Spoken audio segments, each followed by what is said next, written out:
On March 7, 2017, WikiLeaks pulled the trigger on what it called Vault 7, the largest leak in CIA history. The first batch, dubbed Year Zero, was more than symbolic.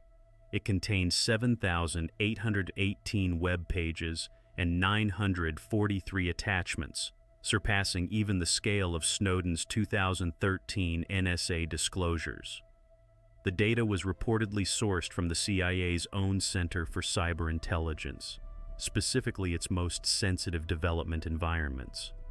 WikiLeaks had uploaded the archive earlier that week, encrypted and unlocked it with a passphrase quoting President John F. Kennedy's wish to splinter the CIA in 1,000 pieces and scatter it to the winds. Inside was a revelation. The U.S. government had built its own arsenal of malware, zero-day exploits, and cyber weapons, and had lost control of it. The files exposed the CIA's digital black bag operations, developed quietly inside Langley's own cyber skunkworks. The Operations Support Branch, or OSB, had been building hacking tools for over a decade, silently infiltrating foreign networks, developing malware frameworks designed for persistence and stealth. They were the quiet ones behind tools like Weeping Angel, which could turn smart TVs into covert microphones, and Hammer Drill, used to exfiltrate data from air-gapped machines. Alongside them, the Embedded Development Branch, EDB, specialized in weaponizing Apple devices, iPhones, iPads, even MacBook firmware. That became the focus of the second data drop, codenamed Dark Matter. Together, these two branches had turned consumer electronics into surveillance weapons. And now, for reasons still unclear, their entire arsenal had been exposed. He didn't have to break in. Somewhere deep within the CIA's Center for Cyber Intelligence, someone with root-level access began quietly siphoning off the agency's most sensitive cyber weapons.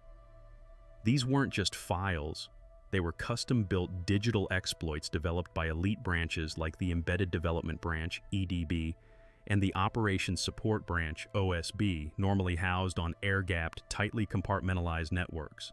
Root-level access meant God mode, the power to copy, delete, or rewrite code at the deepest levels of a system, invisibly. Only the inner circle had that level of trust.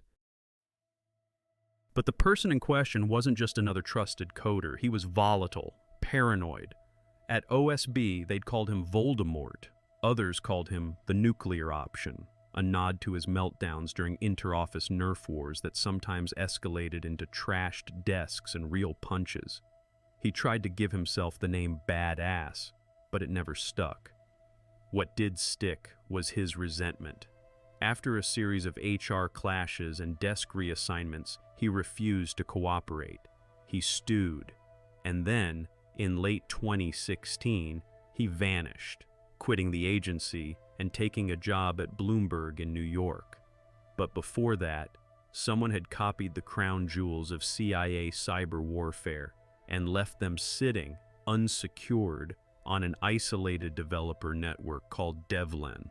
No encryption, no surveillance, just a digital vault left wide open inside one of the most secretive intelligence agencies on Earth. For months, no one noticed. Then WikiLeaks dropped the first batch, Vault 7. Panic followed. Suspicion narrowed.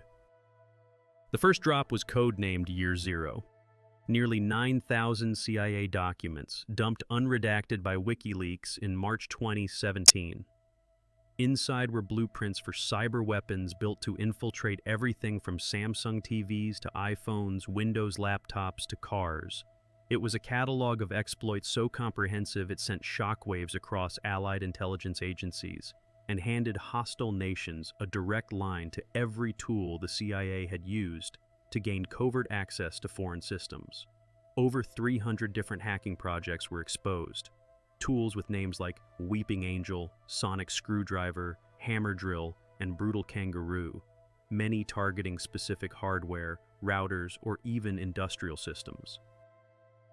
The Embedded Development Branch had crafted malware that could burrow into Apple firmware and persist even after a full device wipe.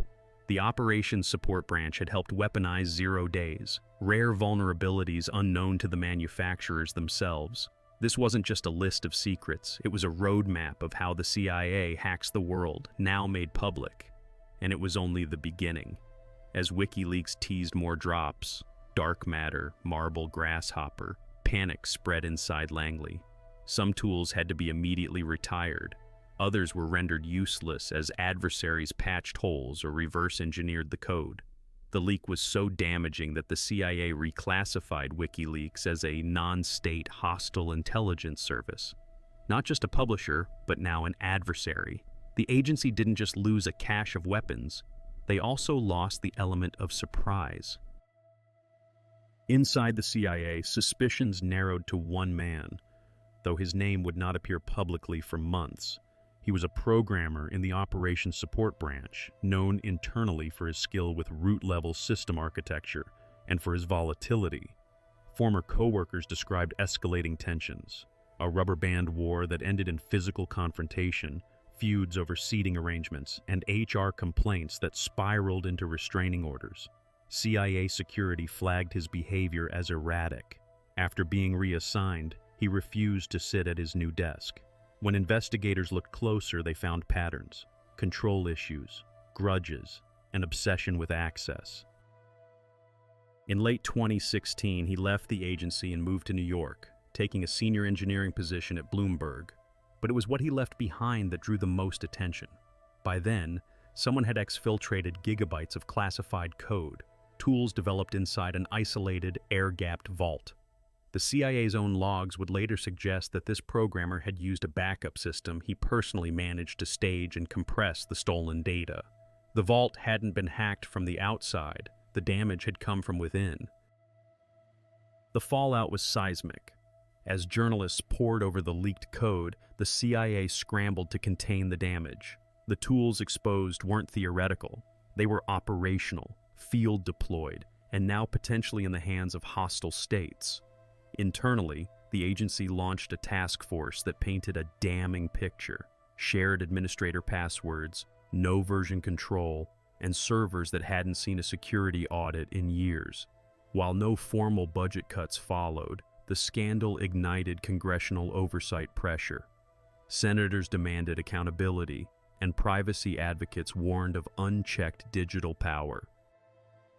Behind closed doors, the CIA faced renewed scrutiny from appropriations committees and was quietly forced to demonstrate improvements in cybersecurity before future cyber program expansions.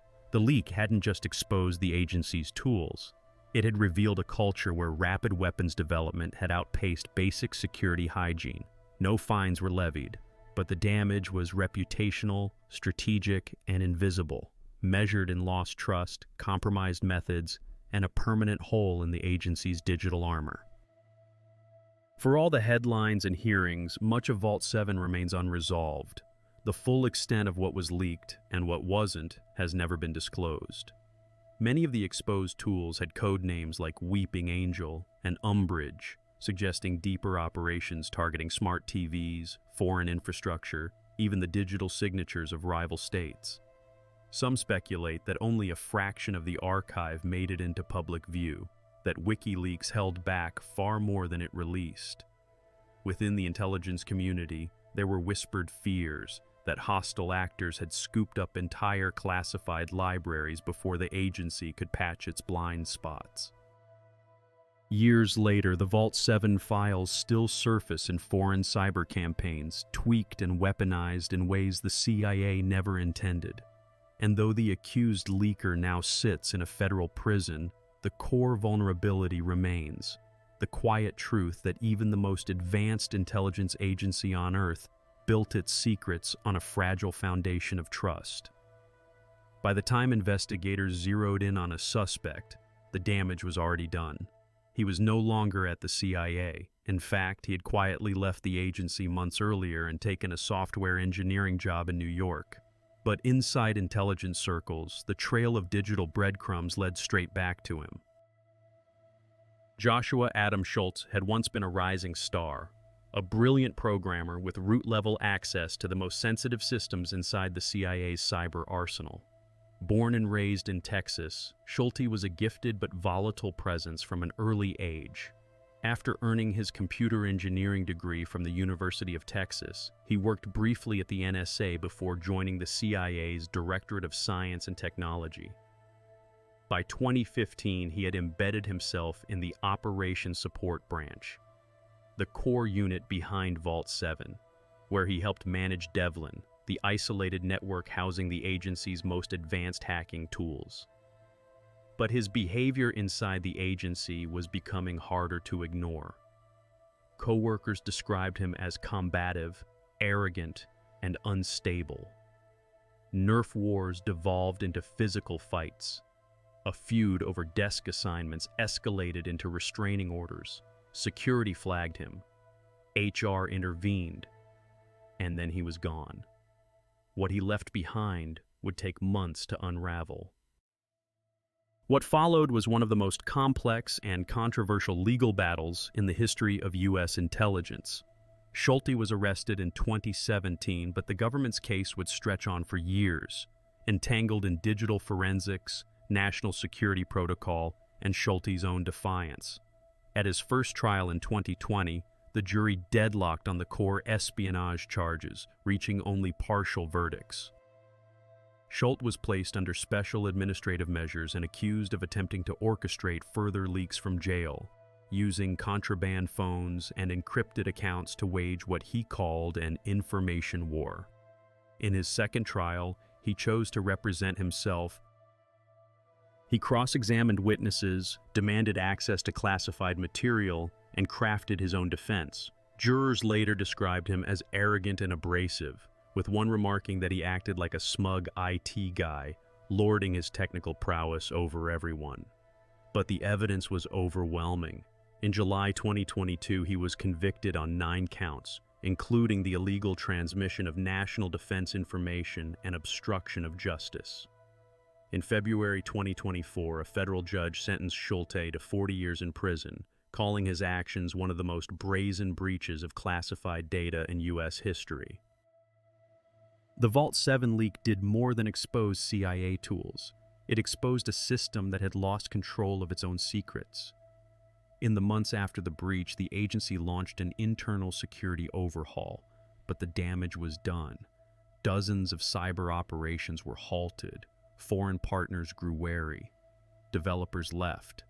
The CIA had built one of the most advanced digital arsenals in the world, only to watch it fall into public hands through a breach no firewall could have prevented: betrayal from within. Internally, a sweeping review revealed systemic failures, poor compartmentalization, lax access controls, and an over-reliance on individual administrators. The U.S. intelligence community now knew it could bleed from the inside, not just from foreign hacks. And worst of all, it had lost something that couldn't be patched: the element of surprise. The tools, once tightly guarded behind air-gapped walls, had been unleashed, and there was no pulling them back.